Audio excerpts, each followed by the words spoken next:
지난주에 이어 오늘은 야고보서 강의 두 번째 시간입니다. 지난주에는 먼저 야고보서를 쓴 저자 야고보 사도가 누군지 살펴보았습니다. 야고보 사도는 예수님의 형제로 원래 자신의 친형인 예수를 믿지 않았다가 예수님의 부활 사건을 몸으로 체험하고 확인한 후에 신자가 됩니다. 그리고 초대교회에서 베드로를 능가하는 큰 영향력을 가진 위치에까지 오르게 되며 결국 신앙 때문에 순교하게 되죠. 또한 이 편지를 받는 수신자, 흩어진 12지파에 대해서도 살펴보았습니다. 야고보 사도가 이 편지의 수신자로 염두에 두는 흩어진 12지파는 확실히 정치, 경제, 사회적으로 볼 때 열악한 상황 속에 있었던 믿음의 형제 자매들이었을 것입니다. 왜냐하면 주후 46년경에는 극심한 기근이 있었고 66년에서 70년경에는 유대인들이 로마에 대항한 유대 전쟁도 있었습니다. 그때 로마의 티토 장군이 예루살렘에 와서 반란을 진압하고 이 모든 과정을 직접 눈으로 보고 기록한 사람이 유대인 역사가 요세푸스입니다. 이와 같이 로마 정부의 반기를 들었던 유대인들은 로마가 다스리는 어느 지역에 있던지 정치, 사회적 적대감과 고립을 피할 수 없었을 것입니다. 이런 정치, 사회적 배경 속에서 야고보 사도는 극심한 고통 가운데 흩어져 있는 12지파에게 어떤 내용으로 편지를 보내는 것일까요? 아마도 그 시대를 살았던 많은 크리스찬들은 자신들의 삶을 비관하고 자기들이 믿는 신앙 자체에도 물음표를 던졌을 것입니다. 세상은 하나님을 알지 못하며 돈과 쾌락을 향해서만 나아가는데도 저렇게 잘 사는데 우리는 믿음과 신앙의 길을 선택했는데도 여전히 나라도 없으며 반란을 일으킨 민족으로 낙인 찍혀 가는 곳마다 차별과 핍박을 받아야 하는 걸까라는 질문이 끊이지 않았을 것이죠. 그들은 이런 자신들의 처지를 두고 지금 시험을 당하였다라고 생각했을 것입니다. 그런 정황 속에서 야고보 사도는 1장 2절에서 이와 같이 말합니다. 내 형제들아 너희가 여러 가지 시험을 당하거든 온전히 기쁘게 여기라. 아멘. 우리는 살아가면서 여러 가지 시험을 당합니다. 여기서 여러 가지 시험이란 온갖 종류의 시험을 다 말하는 것이죠. 신자들이 이 땅을 살아가면서 겪는 시험은 예수를 믿었기 때문에 당해야 하는 핍박과 환난만 있는 것이 아닙니다. 말 그대로 온갖 종류의 시험을 겪게 되는데 그것은 외적인 핍박일 수도 있고 스스로 부를 탐하다가 시기와 질투에 빠지는 일일 수도 있으며 자신이 준비되지 못한 미흡함 때문에 오는 시험일 수도 있습니다. 삶을 살면서 한 문제가 해결된 것 같으면 또 다른 시험이 찾아옵니다. 저희 가정만 해도 자녀가 4명이나 되니 한 명이 어려움을 주어 이제 괜찮다 싶으면 또 다른 자녀들이 부모의 마음을 어렵게 하는 것이죠. 우리가 당하는 시험은 크게 두 가지로 나눌 수 있습니다. 하나는 어려움으로 인한 시험이고 둘째는 그 반대로 너무 잘 되는 교만 때문에 오는 시험입니다. 목회를 하다 보면 여러 종류의 시험으로 인해 낙심하는 성도들을 만나게 되고 기도 부탁을 받기도 합니다. 그런데 한 가지 확실한 것은 어려움 속에 방황하는 것이 교만함 가운데 하나님을 떠나는 것보다 훨씬 더 처지가 쉽다는 것입니다. 복을 받을 만한 준비가 되지 않은 자에게 잘 되는 복이 임하면 그것은 복이 아니라 오히려 저주가 됩니다. 왜냐하면 그 잘됨을 통해 도리어 하나님을 떠나기 때문입니다. 하나님을 믿으면 잘 되는 복을 받고 그래서 하나님께 영광을 돌리고 우리 믿음도 복을 받은 만큼 더욱 굳건해질 것으로 생각하지만 실상은 그렇지 않습니다. 모든 것이 잘 되면 희한하게도 우리 믿음은 하나님을 찾는 근성을 잃어버리게 되고 하나님이 있으셔야 할 그 자리에 하나님이 아닌 다른 대상을 올려놓는 것이죠. 우리 교회가 개척을 하면서 교회에도 봉고차가 꼭 필요했었습니다. 제가 미국에서 유학 후 귀국하여 300만 원을 주고 샀던 중고차는 이미 15년이 넘어 수명을 다해가서 자주 시동이 걸리지 않았습니다. 그런데다가 함께 개척을 시작했던 유 집사는 직장일 때문에 서울에 수개월간 올라가 있었기 때문에 그 가정과 우리 가족이 함께 탈 수 있는 차가 없으면 주일 예배 자체가 어려운 상황이었죠. 그때 제 수중에 돈이 있었으면 아마 그냥 차를 샀을 것입니다. 하지만 그럴 형편이 아니었기 때문에 하나님께 간절히 기도할 수밖에 없었습니다. 그런데 무슨 일이 생겼나요? 얼굴도 한번 뵙지 못한 분을 통해 비록 중고차이긴 하지만 그래도 1,000만 원이 넘는 봉고차를 후원받게 되었습니다. 개척교회 귀한 복음의 발이 되면 좋겠다며 그분께서 기쁨으로 섬겨주셨던 것이죠. 내 삶이 풍요로우면 하나님을 찾을 이유도 그만큼 줄고 하나님께로 나아가야 할 근성도 잃어버리지만 우리가 시험과 같은 어려움을 만날 때 거기서 하나님을 또한 경험하게 되는 것입니다. 그래서 야고보 사도는 너희가 여러 가지 시험을 당하거든 그것을 기쁘게 여기라고 말합니다. 왜 그렇습니까? 시험을 통해 하나님이 이루고자 하시는 뜻이 반드시 있기 때문입니다. 여러분은 어떠십니까? 여러 가지 시험을 만날 때 그것들을 기쁨으로 여기십니까? 사실 시험을 만날 때 그것을 기쁨으로 여기는 것은 여간 쉬운 일이 아닙니다.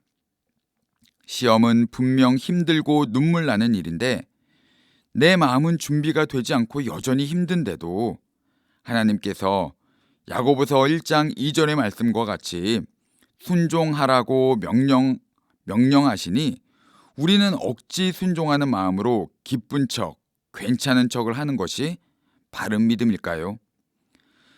그리고 지금 하나님께서 야고보서 1장 2절을 통해 우리에게 말씀하시는 권면도 이와 같은 것일까요?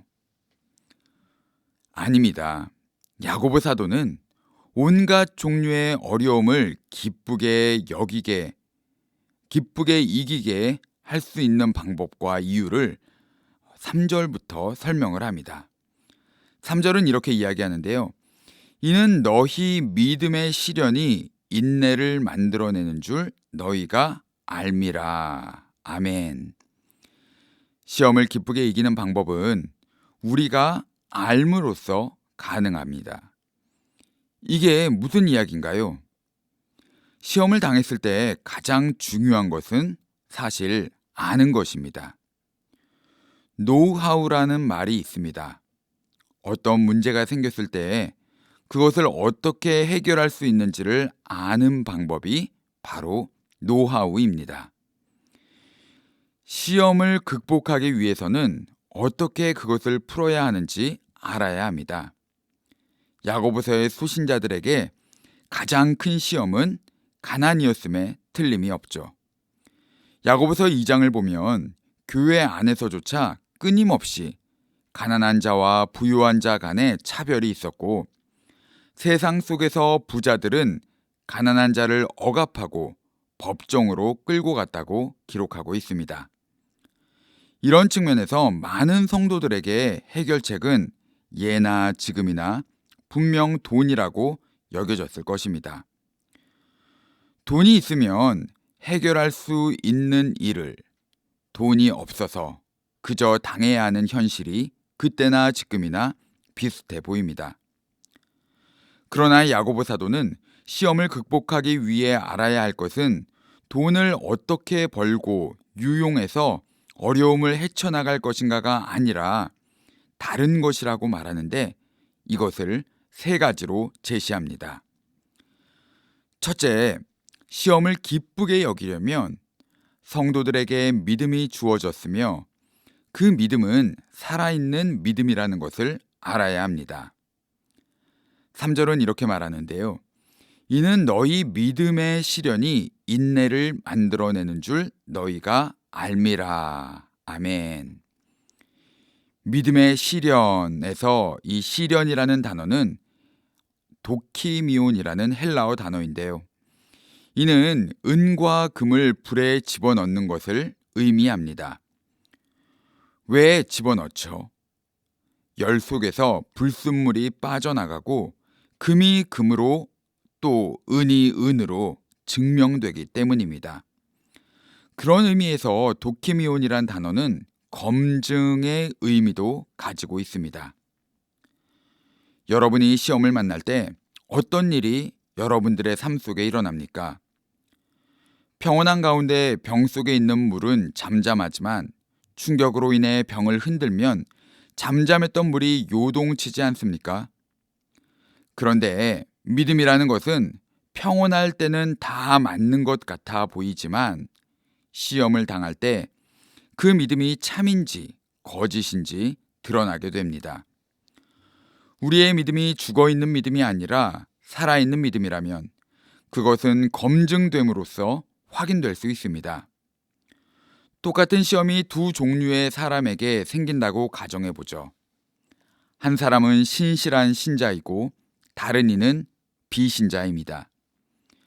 어려움이 닥쳐왔을 때 처음 그것을 반응하는 태도는 비슷해 보입니다. 한숨이나 원망, 낙심, 절망과 같은 감정들이죠. 저 역시 우리 교회가 위치한 이 자리가 건설사에 팔려 빌라를 짓게 되어 교회 역시 이전해야 한다는 소식을 건물주로부터 듣고 이와 비슷한 감정들이 생겼습니다. 그런데 신자는 놀랍게도 그 밑바닥으로부터 솟아나오는 소망을 붙잡게 되는데 그것은 바로 하나님을 향한 진실된 믿음입니다. 길이 열리지 않고 답이 보이지 않는 상황 속에서야 비로소 하나님을 진실로 찾게 되는 것이며 그제서야 이때껏 가까이 계신 줄 몰랐던 하나님을 경험하게 되는 것입니다. 이 교회가 내 교회가 아니고 하나님의 교회이기 때문에 처음 아무 준비도 없던 상태에서 이 교회를 하나님께서 주셨던 것처럼 하나님은 우리에게 더 좋은 것으로 주실 분이라는 소망이 생겨나고 그것을 통해 더욱 하나님을 붙잡게 되는 것입니다. 여러분이 이 세상을 살아가면서 피할 수 없는 온갖 종류의 시험을 만날 때마다 그것을 통해 진실로 하나님을 찾으시고 또한 그 일을 통해 내 곁에 계신 하나님을 경험하시기를 바랍니다. 시험이 찾아올 때에 쓰러지고 넘어지는 것이 아니라 내 믿음이 살아있는 믿음임을 증명해내시기 바랍니다. 시험을 당하기 전에도 우리에게는 이미 그리스도를 믿는 믿음이 있었습니다. 하지만 시험을 당하고 나서야 비로소 믿음으로 사는 사람이 될 수 있습니다. 여러분, 다시 한번 당부드리지만 믿음이 있는 것으로 만족하는 사람이 아니라 믿음으로 사는 사람이 되시기를 주님의 이름으로 축원을 드립니다. 둘째로, 하나님께서 시험을 주실 때 이미 우리 안에 인내가 작동하고 있다는 사실을 알아야 합니다. 시험인 이유는 아무리 큰 고통이라도 그것이 잠시뿐이면 견딜 수 있지만 그 기간이 길어지면서 많은 인내를 요구하기 때문에 시험을 당했다라고 표현합니다. 저희 가정도 미국에서 유학 후 한국에 돌아와 갑자기 사역지에서 사임을 하고 8개월가량 6식구가 아무 수입 없이 살았던 시절이 있었습니다. 그때 그 시절이 정말 배고프고 힘든 시절이었는데 만약 그 시기가 8개월인 줄 알았다면 그리 어렵지 않았을 것입니다. 그런데 그 시기를 알 수 없다는 것이 인내의 어려움이기도 하거니와 어떤 이는 8개월이 아니라 평생 동안 시험을 짊어지고 살아가기도 합니다. 그런 시간 동안 어떻게 우리가 인내하며 살아갈 수 있을까요? 4절을 보면 인내를 온전히 이루라. 이는 너희로 온전하고 구비하여 조금도 부족함이 없게 하려 함이라 라고 말하고 있습니다. 이 말씀을 보면 인내를 이루는 주체가 우리여서 하나님께서 우리에게 인내를 요구하시는 것처럼 보입니다. 그런데 3절을 보면 시험을 통해 믿음의 시련이 인내를 만들어낸다고 했는데 그 인내는 전적으로 내가 참고 억누르는 나의 인내만을 의미하는 것이 아닙니다. 인내를 온전히 이루라 라는 말로 표현된 개역개정의 번역은 이런 면에서 여러 아쉬움을 남깁니다. 신약 성경의 원어를 그대로 번역하자면 인내로 하여금 그 일을 끝내도록 하라라고 표현할 수 있는데요. 영어 성경 킹 제임스 버전은 이것을 Let patience have her perfect work 이라고 옳게 번역했습니다. 하나님이 우리에게 요구하시는 인내란 인내하시는 사람에게 부과된 참고 견디는 것이기 이전에 그 인내 자체에 온전한 역사와 활동, perfect work가 있어서 이러한 인내의 작용이 믿음의 시련을 이기게 해준다는 것이죠. 이것은 하나님께서 우리의 시험을 그냥 내버려 두시고 알아서 견뎌내라고 말씀하시는 것이 아닙니다. 능히 감당할 시험만 허락하시고 우리 안에 있는 인내의 온전한 작용을 통해 인내 스스로가 시험당한 일을 끝마치도록 하시겠다는 약속일 뿐 아니라 우리가 시험당할 쯤에 피할 길도 허락하시겠다는 약속입니다. 이것이 바로 칼빈이 말한 성도의 견인교리입니다. 인내는 우리의 허락 없이 우리를 이미 정해진 온전함을 향해 끌고 갑니다. 고철 덩어리를 용광로에 집어넣었다가 다시 꺼내 찬물에 집어넣고 또 두드리고 때려 강철을 만드는 과정에서 고철은 그저 이 모든 과정을 지나가는 것 외에는 할 수 있는 것이 없습니다. 어찌 보면 본인의 의사와는 상관없이 대장장이가 결정한 목적을 향해 갈 수밖에 없는 측면을 갖고 있습니다.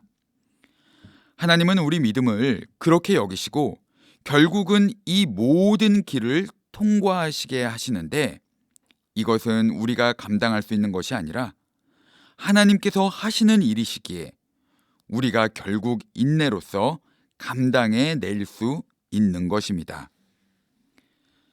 마지막으로 우리가 시험을 기쁘게 감당할 수 있는 까닭은 이 믿음의 시련이 결국은 우리를 온전하여 조금도 부족함이 없도록 만들기 때문입니다. 여러분, 인내라는 것이 얼마나 고통스러운 단어입니까?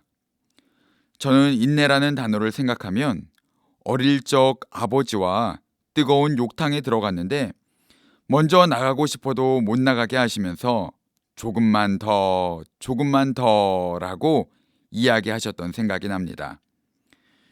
괴로워서 나가야 하는데 차마 그러진 못하고 조금만 더 견뎌야 하는 것이 인내이니 생각만 해도 싫은 단어가 바로 인내입니다.